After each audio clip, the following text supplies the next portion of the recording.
प्रिय भक्तजनों, आज दिन बुधवार 15 अक्टूबर 2025 कार्तिक कृष्ण पक्ष की नौमी तिथि है। कार्तिक मास 8 अक्टूबर 2025 से शुरू होकर 5 नवंबर 2025 तक चलेगा। कार्तिक माह के सभी स्नान 5 नवंबर कार्तिक पूर्णिमा तक जारी रहेंगे। कार्तिक स्नान के लिए ब्रह्म मुहूर्त सबसे शुभ समय माना जाता है।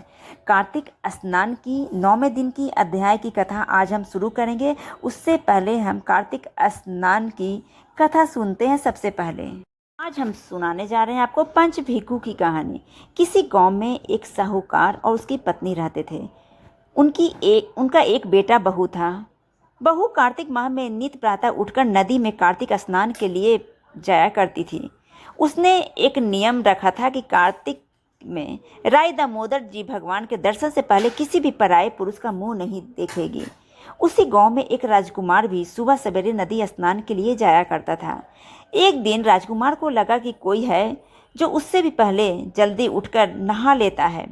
कार्तिक माह के 5 दिन बचे थे कि एक दिन साहूकार की पुत्र वधू तो स्नान करके वापस जा रही थी और उसी समय राजकुमार स्नान के लिए आया तो जल्दी जल्दी में साहूकार की पुत्र वधू की पाँव की एक मोचड़ी वहीं छूट गई। राजकुमार ने उसकी मोचड़ी उठा ली और सोचने लगा कि जिस स्त्री की यह मोचड़ी इतनी सुंदर है वह स्त्री कितनी सुंदर होगी। उसने पूरे गांव में घोषणा करवा दी कि जिसकी यह मोचड़ी है वह 5 रात मेरे पास आएगी। साहूकार की पुत्र वधू ने कहलवा दिया कि मैं 5 रात ब्रह्म मुहूर्त में आऊँगी, लेकिन किसी को साख भरने यानी कि हामी भरने बैठा देना। राजकुमार ने एक बोलने वाले तोते को पिंजरे में बंद कर नदी किनारे पेड़ पे टांग दिया। साहूकार की पुत्र वधू सुबह के समय आई, पहली पैड़ी पे पैर रखा और बोली, हे कार्तिक के ठाकुर राय दामोदर जी, 5 पांडु, 6 नारायण, भिक्खम राजा, उस पापी को नींद आ जाए। राजा के बेटे को नींद आ गई। पुत्र वधू कार्तिक स्नान करके जाने लगी तो तोते से बोली, सुबह सुबह तेरे गले डालूंगी मोतियां हार। मैं पवित्र नारी, मेरे सत की लाज रखियो, भरियो मेरी साख। सुबह ने कहा, ठीक है, मैं तेरी साख भरूंगा। वह तो कहकर चली गई। राजकुमार उठा और सुबह से पूछा, सुबह सुबह वह आई थी, कैसी थी? सुबह बोला, आभा किसी बिजली, होली किसी झल, रूप किसी कामनी, गुलाब का सा रंग। अगले दिन राजकुमार अंगुली चीरकर लेट गया। सारी रात दर्द में तड़पता रहा। साहूकार की पुत्र वधू दूसरे दिन सुबह के समय आई, पहली पैरी पे पैर रखा और फिर बोली, हे कार्तिक के ठाकुर राय दामोदर जी, 5 पांडु, 6 नारायण, भिक्खम राजा, उस पापी को नींद आ जाए। राजकुमार को नींद आ गई। सुबह राजकुमार ने तोते से फिर पूछा, आई थी क्या? तो तोते ने सारी बात उसे बतला दी। हाँ, आई थी। अब राजकुमार ने तीसरी रात को वह आंखों में मिर्च डालकर बैठ गया। सारी रात दर्द में तड़पता रहा।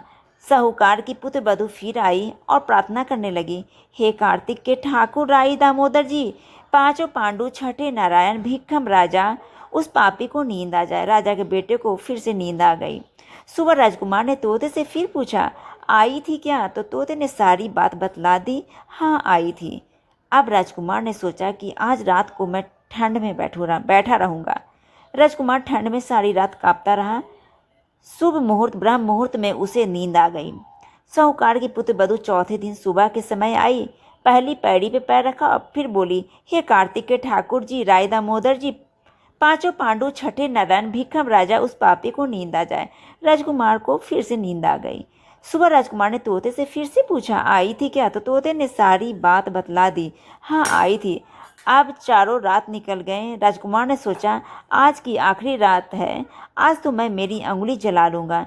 जलन से मुझे नींद नहीं आएगी। सारी रात जलन से तड़पता रहा। भगवान की कृपा से राजकुमार की सुबह आँख लग गई।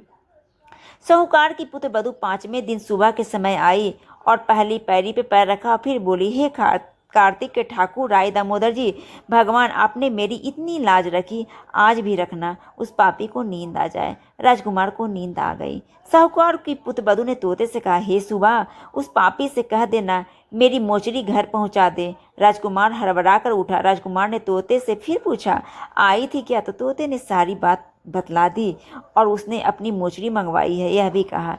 राजकुमार को पतिव्रता स्त्री के सत को भंग करने का विचार करने के कारण कोढ़ हो गया। राजा जी ने राजकुमार का बहुत से वैद्यों से इलाज करवाया, परंतु कोई दवा असर नहीं किया। राजा जी ने आचार्यों को बुलवाया और पूछा। तब आचार्यों ने बतलाया कि राजकुमार को पतिव्रता स्त्री का सत भंग करने का प्रयास करना भारी पड़ा है। उसी पाप के कारण इसका अंग अंग जल रहा है।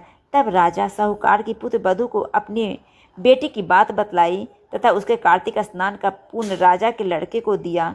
उस पुण्य के प्रभाव से राजकुमार स्वस्थ हो गया तथा उसने अपने कृत के लिए क्षमा याचना की।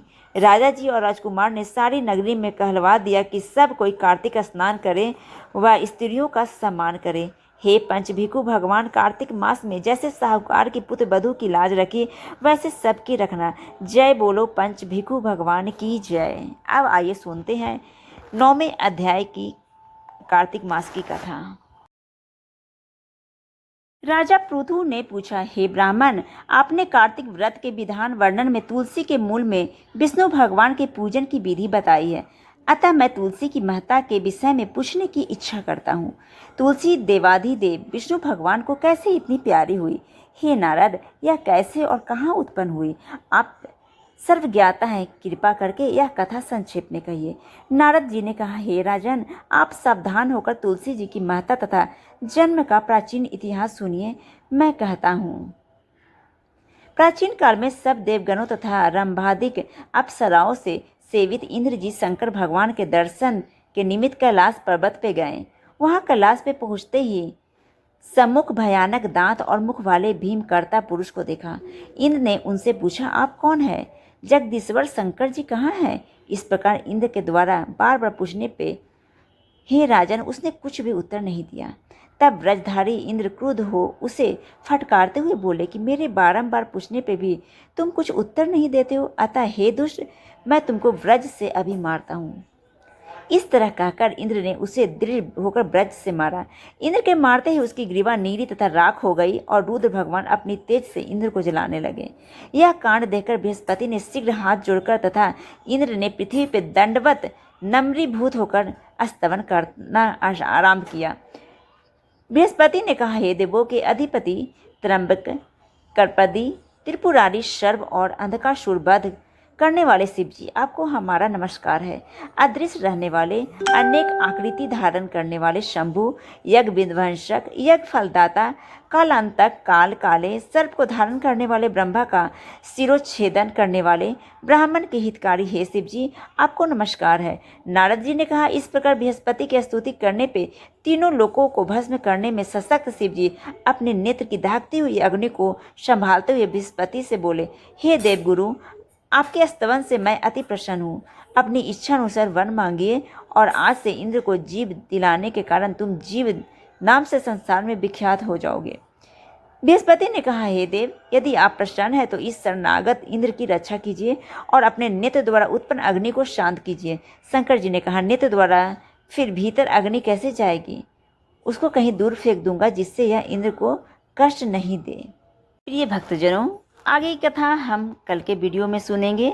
तब तक के लिए आप सभी को धन्यवाद। कथा सुनने के लिए कृपया जाते जाते वीडियो को लाइक कर दें, एक कमेंट करना नहीं भूलें और कार्तिक मास कथा की अध्याय 8 तक की कथा हमारे YouTube चैनल पे उपलब्ध है। आप सभी चाहें तो वहाँ से जाकर पढ़ सकते हैं। धन्यवाद।